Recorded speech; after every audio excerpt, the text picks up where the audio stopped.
Hey everyone, this is LuckySevenDX. Welcome back to Let's Play Mario and Luigi Partners in Time. I almost said Superstar Saga there. Anyway, the little messages. Prince Bowser is so rad. But yeah, this teaches what I showed last time. If you press X and Y, you can toss the babies up there, and the babies can reach higher places by doing that, higher than you can jump normally. So that's one way you can do it. Also, babies can go through the smaller areas like this because, you know, they're babies. They are technically smaller, you know, instead of young children in the mines. It's like what they did in the... I mean, I keep freaking missing all these coins. Can't keep losing them like this. Oh well. You know, you move on. Coins, like I said, early on maybe they're a bit of a pressure, but as long as you have smart spending, you'll be okay. I miss even more there again, but, you know, what can you do? So, yeah, you can't make this jump here. Well, no, you can't make this jump. Never mind. I lied. Yeah, you can't toss the babies. Oh, the babies can't jump as high, so that's one of the disadvantages the babies have, so... Kind of interesting. They made the babies and the adults different enough where sometimes it is advantageous to use one, and so I mean, there are situations where obviously where the babies will be better than the adults, but there's also situations where the adults will be better than the babies, and this is of course only going to continue to be more differentiated as we go through the game. Anyway, I don't think I've explained these pipes. If you hit these pipes with one pair, the other pair, as you've seen, will spawn. Will jump out of the pipe and spawn next to them. So that's one way to basically get the bros to be reunited after you separate them to do a puzzle, or you know, the game will actually just make something like that happen where it'll give the other bros a chance to actually catch up. So, very interesting puzzles this game has. It's one of the cooler things about this game is they have a lot of puzzles involving separating the two pairs of bros and doing different things with them, and together you accomplish the puzzle together. We'll be seeing more of that in this episode as well. But anyway, Kamek is being a douchebag again because he has some sort of vendetta against the babies, and apparently the adult forms because he said they're much hairier. Yes, we are much hairier. We have these things called mustaches. That means we're adults, but whatever. He's gonna send enemies to fight us because Kamek is too much of a pussy to fight us ourselves. But this gives us a perfect chance to learn how to fight as a group of 4, which is quite important. So, what you do then is, instead of jumping and pressing A as your action command, if you press X first, maybe Mario will do damage, and then Mario will do damage. So basically, you can attack with 2 bros at one time in a turn. Obviously, the babies' attacks are a lot less, but combined you can do, you know, that's about, like, you know, extra 2 or 3 damage at least. So always a good idea to be using that sort of piggyback attack, I guess. The double, I'll call it the double jump, I guess. So yeah, baby button first, then adult button, and then you'll do maximum damage. But of course, having the babies will give us other options to do with our bros, with our green shells as well, which is Stuffles now going to show us. So you press A for that, but since Baby Mario is on the shell, you can press X as well while you're attacking the Goomba to do extra damage. So you sort of do an AXBX, AXBX pattern in order to defeat the enemies. And of course, Kamek is being a douchebag and still summoning more enemies, but you know what? Who cares? I will fight as long as I want. These enemies got nothing on me. And of course, if you're attacking a green shell with Luigi, you'll have Baby Luigi on there, you'll use Y instead. So you'll be using like BY, AY, and so on. I mean, you have to kind of get used to the button pressing because it is kind of tricky. I mean, you have to... Okay, Stuffle's gone. Good written stuff. Well, stop talking to me. You do kind of have to get used to the pattern because it does go pretty fast as well. And the extra button pressing is make sure you at least hit the Mario and Luigi though. If you miss out on the baby spin thing, it's not that big a deal, but you have to at least have Mario and Luigi keep attacking in order for it to keep going.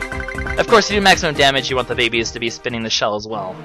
So, cool things like that is where there is, a lot of the bros attacks will combine the babies and the adults together like that. Some actually require you to have all 4 in order to use them. Other ones are just enhanced by having the babies with you, but the bros can use them separately if they need to. Actually, I think the shells are the main ones that you can use as either babies or adults, but are better if you have both. Most attacks either you just need, most attacks you can use separately or not. But anyway, we do have a new enemy, so I should probably explain this guy. This is I think it's called a gun guy or a gunner guy. He'll basically just shoot at bullet bills because he has a whole cannon on top of his head. That cannot be comfortable. But the neat thing about him is, well, let's I didn't even see the name. I went too fast there. Something like, I forget that exact name. You saw it. I mean, I showed it long enough where you'll be able to see that anyway, so I don't even know why I'm rambling about that. But if you do enough damage, about 2/3 of their health, they'll actually drop the cannon. Now, I don't need to actually see this fight yet, so I will at some point show what happens if you actually drop the cannon. But first, we gotta level up again. Alright. So, this is what I'm going to do defense. I'm going to mostly alternate between power, HP, and defense. I might occasionally add speed and stash if I feel like it's getting low, but for now, it's mostly going to be how I did last time, where I rotate between power, HP and defense like that. Because those are the 3 important ones. Anyway, I think this should be where we level up everyone else. Yeah. Mario, for some reason, just is continuously ahead of everyone else. I'm not sure why, but the rest of them should be getting the levels about now, because we're all about the same experience level right now. So I'm going to give them all defense, just to make level 4 like defense level.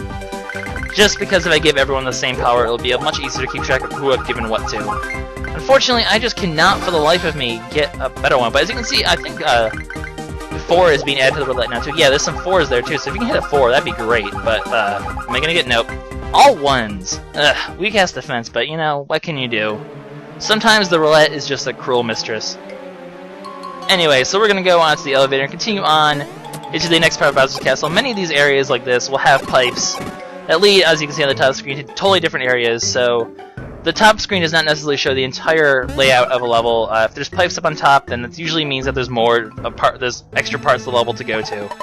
Now, another cool thing you can do, if you end up going to a door as Baby Mario, Baby Luigi, they will end up on the top screen, while the adult bros will always end up on the bottom screen. So you can also do puzzles in separate areas by separating the bros in completely separate areas and still being able to use. I mean, it's a nice feature of the dual screens to be able to actually use both screens to solve a puzzle by going to different areas of the two, which we're actually doing a lot of right now, because there's a lower path up here that we need to activate, and then the bros down there will be able to activate blocks in order to help the babies do the upper path. So lots of puzzles like this in this game. Really, really cool feature. I like it a lot. Anyway, these were actually found in Superstar Saga. These are the simultaneous block things, or simul blocks, or whatever they were called. So, or no, they're not the simul blocks, but they're very similar. You have to position both bows like that, and then you have to, basically you hit one, then it'll move to the other, you have to hit the other. Not the hardest blocks to do, but, oh, he also, Stuffle has the power to displace time. Why the hell are we fighting everyone when this thing, a freaking suitcase can displace time? Like, where are all the cool things here? I want a freaking suitcase that displaces time. That's crazy. Anyway, I do cut ahead in this battle because for once I get to show what happens if the gunner guy loses his gun, I guess. Or whatever the hell he's called. Once again, I completely forgot. Nah, I'm not going to get a chance to see. 2 things will happen. Either A, more shy guys will fly in and replace the gun, or... there's also a possibility that he won't actually get a gun, and he'll actually have to skip a turn. So if you can keep them off, if there's like 2 or more of them, try to have them just stuck off with the guns off their head, because they might be able to miss turns then, and that's just less attacks they'll be taking when it's their turn.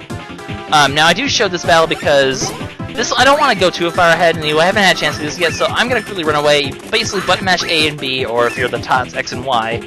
And unfortunately, you will lose quite a bit of coins. Later in the game, we'll get items that will help us prevent doing that, but... So you generally don't want to run away from battle, because I did lose quite a big chunk of coins there, as you can see. But usually you don't want to do that. I probably should heal up, though, but... we'll keep going with the babies for now. I'm not in too much danger down there. Did take quite a bit of damage. Never good. Anyway, more simultaneous blocks up there, but first, let's fight this Goomba. Goomba! Anyway, we're gonna skip that fight. We don't really care about the babies that much. Moving onward. Alright, so we get the coins, and... dodge the Goomba, there we go. Good, good. Don't want to fight extra guys. Yeah, I'm gonna try to keep them about the same level, but, you know, at some point the babies are probably gonna end up getting ahead of the bros, or vice versa, because there are plenty of instances like this where you have to fight where you have to separate, and then you have to fight separately, so... Most likely the babies will... I think the babies probably will end up being a bit more level, which is good because they're the weaker ones, obviously. You don't generally want to fight the babies if you can help it. Actually, I might be running away from a lot of those battles, though. We'll be seeing. Don't like to fight the babies that much. They are they're very weak. They will take a lot more damage and die a lot easier than the big bros will, which, you know, makes sense. They're freaking babies. Come on. Anyway, let's dodge this guy. Come on. Come on. Come on. Get best... Damn it! I got shot in the face of a bullet. Anyway, Mario falls down, but luckily he has enough speed to go first anyway. As Stuffle mentioned, I believe, if you get hit, you will get stunned, and you might, if you get attacked during that point, I'm going to skip ahead here because here's an example of what I'm talking about. He loses his gun, and no Shy Guys go, he freaking ellipsis is there, and yes, he skips his turn, so always good to do that for the sake of, you know, not having to, I guess, fight as much as we would have to normally. Always a good thing, or not having to dodge attacks as much, because, you know, those gunner guys can actually hurt quite a bit. Anyway, we're gonna heal Mario up here because he is. Oh, we're gonna heal everyone up for that matter because, you know, always good to be at full health just in case. You know, as long as I'm in there, might as well get it for everyone. Anyway, next area. I think this is actually the final area of Bowser's Castle. We're getting pretty close to the end now already. Not too long of an area. It's more of a tutorial sort of first level area. But we do have one quick little thing here. It's another one of those puzzles where we have to use two different screens. So we're going to have, in a second, we're going to go up here, Mario and Baby Luigi. And as you can see, this place is dark. You cannot see where you're going. So you use this shine block down here with the bros. By the way, if you hit it with the wrong bro, like I just showed right there, you'll get hit by a fireball and get sent back to the start. So don't do that. But if you hit it the right bro, the right colored bro, they'll send out a shine there, and you'll be able to see where you're going and dodge all those spikes. Also, if you fall on the spikes, you'll also be sent back to start. I guess that's pretty obvious, though. But pretty easy puzzle. Just gonna quickly do one more, and we should be pretty done. We'll be seeing more of this later in the game. Oh, I almost fell off there. Jeez. Gotta be careful. Gotta be careful, dude. Gotta be careful. You can't do anything with the blocks. The babies are not up there, though, as you can see. Anyway, that's a weird look. That's like the treasure chest from. Is that a reference to Super Mario RPG? I think it has to be, because that thing. I mean, that was from whatchamacallit, that was the treasure chest from that game. Looks pretty similar. But anyway, we get some sort of weird sparkly pyramid thing. Clearly, this thing must be super important because it sparkles. In fact, it says it in the title. You got a sparkling shard. Also, you're required to get it. And it's in a crazy-looking block. So, yeah, probably important. But let's go ahead and reunite the babies and the adults, and we will move on with this area. Through the door! And through the pipe. To the third section of Bowser's Castle we go. Although, as you can see, this one is pretty quick. It's pretty much the end already here. Although, there might be one last little section here to go, and we're pretty much good. Not even that, it's just a door. Really, those past couple rooms were really not that important. But hey! Toadsworth, you're alive! Heaven forbid I go an episode about saying Toadsworth. Jolly good. Anyway, the time hole just happens to be in Baby Bowser's Playroom, which, interesting, look, we only get to see this place one time in the game, so kind of interesting. There's piranha plants, there's shells. We're trying to convince Toadsworth to jump in the hole because, you know, the future is safe. For some reason, even though aliens have taken over the world in the past, the future is still somehow is safe. Wibbly wobbly, timey wimey, weird. Anyway, stuff calls him a nincompoop. Toadsworth watches us go in the time hole, and apparently we insult Toadsworth's honor because that's why he's going to follow us. Halt! What cheek? You are the nincompoop. Yeah, he's actually going to follow us just because we insulted his face. Oh, Toadsworth, you are so easily offended and convinced to do things. You have insulted my honor, sir! But yeah, back to the future! Present. Back to the present. I'm going to keep saying back to the future. And that pretty much wraps up the first area of the game. Bowser's Castle isn't complete. We got a Sparkling Shard. So I guess in the next episode, we're going to find out what this Sparkling Shard is. I mean, as you can see, up there, Gad wants to talk to us. So, yeah, let's go see the professor. Let's figure out what these shards are. And let's figure out what we have to do to save the world, I guess. What's our next step? Find out next time. But yeah, this is LuckySevenDX signing out. I'm going to go ahead and show this message once before I do it. Yeah. Stay tuned for more Partners in Time. See you next time. Bye-bye.